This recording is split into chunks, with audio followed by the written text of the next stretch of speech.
হিমঘর, ভাঙড়ের রাস্তাঘাট, ভাঙড়ের পানীয় জলের সমস্যা, রাজ্যের সমস্যা, সুন্দরবনের সমস্যা, এয়ারপোর্টের জন্য যদি জায়গা নেবে সে নিয়ে, শিক্ষা, স্বাস্থ্য, কর্মসংস্থানের উপরে একাধিক প্রশ্ন করতে করতে প্রায় 450 অধিক কোশ্চেন আমার জমা দেওয়া আছে।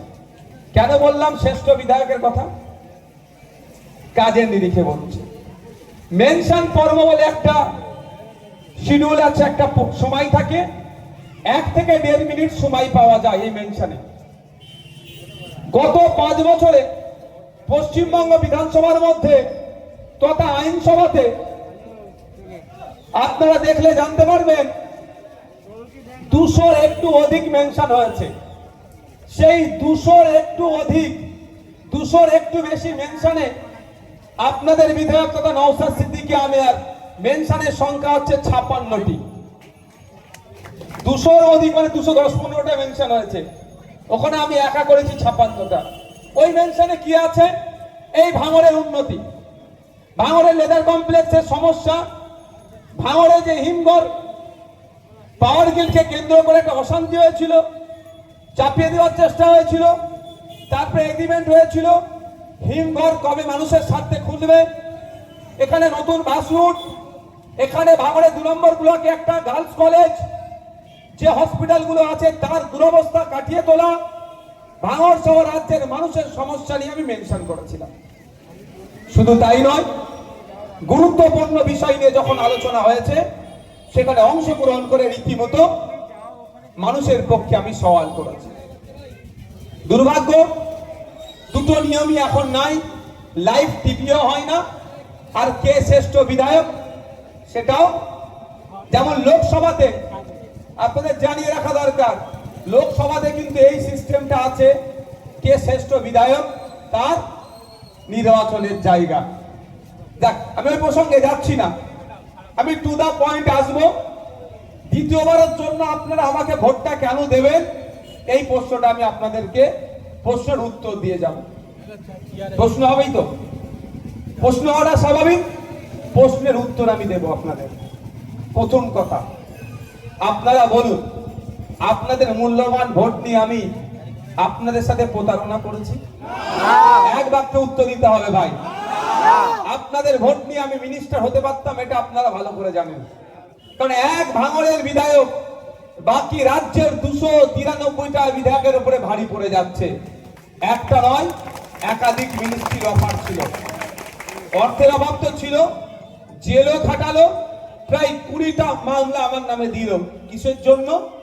যে মানুষের যে কণ্ঠস্বর হয়ে উঠেছি, দলিত, আদিবাসী, হিন্দু, মুসলিম, সরকারি কর্মচারী থেকে শুরু করে কন্ট্রাকচুয়াল যারা আছেন, এনএসকেএফ টিচার যারা আছেন, প্যারা টিচার যারা আছেন, শিক্ষা বন্ধু শিক্ষা মিত্র যারা আছেন, বা পঞ্চায়েতে যারা বিভিন্ন সেক্টরে ক্যাজুয়াল চাকরি করেন, এবং নার্স যারা আছেন, তারা যে দুরবস্থার মধ্যে দিয়ে চলছে এবং চাকরি যেভাবে বিক্রি হচ্ছে তার বিরুদ্ধে যেভাবে আমি লড়াই করে গেছি বিগত 5 বছরে, মানুষের কণ্ঠস্বর হয়ে উঠেছি।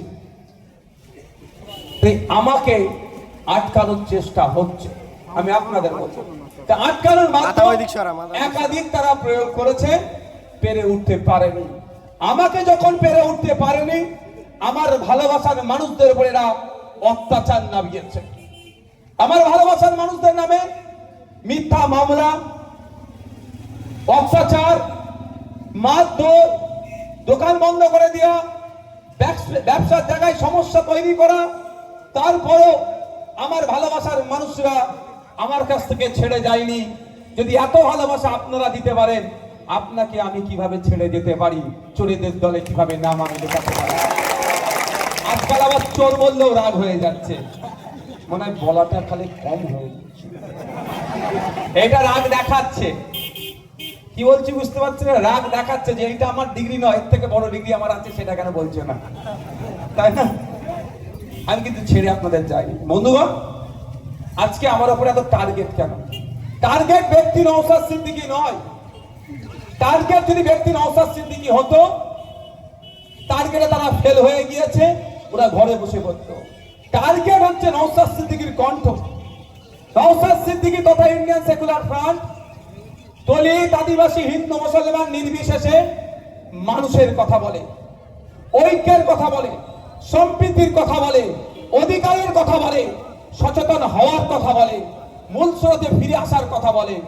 এই জন্যই নওশাদ সিদ্দিকীর উপরে আক্রমণ নামিয়ে নিয়ে আসা হচ্ছে, যে এই কণ্ঠটাকে যদি আমরা আটকাতে পারি তাহলে বাকিগুলো তো দেখছেন কোন জায়গায় পৌঁছে গিয়েছে। একটা যে জ্বলছে এটাকেও সেটাকে ভুতিয়ে দিতে হবে। ভুতাতে পারলে, নিভাতে পারলেই কি হবে, তাহলে এদের হয়ে আর বলার লোক থাকবে না। যা ইচ্ছা তাই এদের সাথে করে দেব। আর দিনের শেষে যদি 50 টাকা হাতে ধরিয়ে দিই অনেক ভালো হয়ে যাবে মনে করবে না। কিন্তু আমরা কি বলছি, যে মাসে 1500 টাকা দিয়ে একটা ফ্যামিলিকে সমস্যার সমাধান করা যায় না। আরে শিক্ষিত বেকার যুবক আছে আজকে, কালকে সে বিয়ে শাদী করবে, সংসার ফ্যামিলি পরিকল্পনা করবে। আপনারা বলুন, মাস গেলে যদি 1500 টাকা বেকার ভাতা দেওয়া হয় আপনার হাতে, পার ডে 50 টাকা ভাগে পড়ছে। আপনি 50 টাকা নিয়ে আপনার ফ্যামিলিকে চালাতে পারবেন তো? আমরা এই সিস্টেমের বিরুদ্ধে আমাদের বক্তব্য একদম স্পষ্ট, যে মাস গেলে 1500 টাকা নয়, মাস গেলে ন্যূনতম যাতে 15 থেকে 20,000 টাকার একটা কাজের ব্যবস্থা করা যায় ওই বেকারের হাতে, তার জন্য আমরা লড়াই করছি। এবার আমাদের লড়াইয়ের সাথে তাদের শাসকের বিরোধ হচ্ছে কেন? শাসকের এই জন্যই বিরোধ হচ্ছে, যে নিজে থেকে টাকা কামাতে শিখে যাবে, সে অন্যের মুখাপেক্ষী হয়ে থাকবে না। বোম বাঁধার জন্য, মারামারি করার জন্য, মিটিং মিছিলের জন্য আর লোক ভিড় হবে না। সেই জন্য তারা আতঙ্কিত হয়ে আপনার হাতে কাজ তুলে দিচ্ছে না। তাই আপনাদের জানিয়ে রাখতে চাই, আপনারা যদি শুধু ভাঙন নয়, রাজ্যের মানুষ যদি আমাদেরকে সুযোগ দেয়, আগামী নির্বাচনে আমি জোর গলায় বলে যাচ্ছি, ওয়ান ফ্যামিলি ওয়ান জব, পরিবার পিছু একজনের আমরা চাকরির ব্যবস্থা করব। এবার আপনারা ডিসাইড করুন, মায়েদের বলবো, বাপেদের বলবো, আপনাদের হাতে লক্ষ্মীর ভান্ডার 1200 টাকা ধরিয়ে দিচ্ছে, বেকার ভাতা 1500 টাকা দিচ্ছে, এই সমস্যার সমাধান করবেন না আপনার বাড়ির শিক্ষিত ছেলে মেয়ে যারা আছে তাদের, যারা উচ্চ শিক্ষায় শিক্ষিত হয়ে বাড়িতে বসে আছে, ফ্যামিলি প্রতি একটা চাকরির ব্যবস্থা নেবেন? তা আপনারা ডিসাইড করুন কোনটা নেবেন। আপনারা আপনাদের হাতে পাই। তাই আমাকে ভোট দিতে এই জন্যই বলছি আমরা এগুলো পরিকল্পনা নিয়েছি, আগামী দিনে করব। আর মায়েদের হাতে এখন কত দিয়েছে গো? 1200 আর 1500।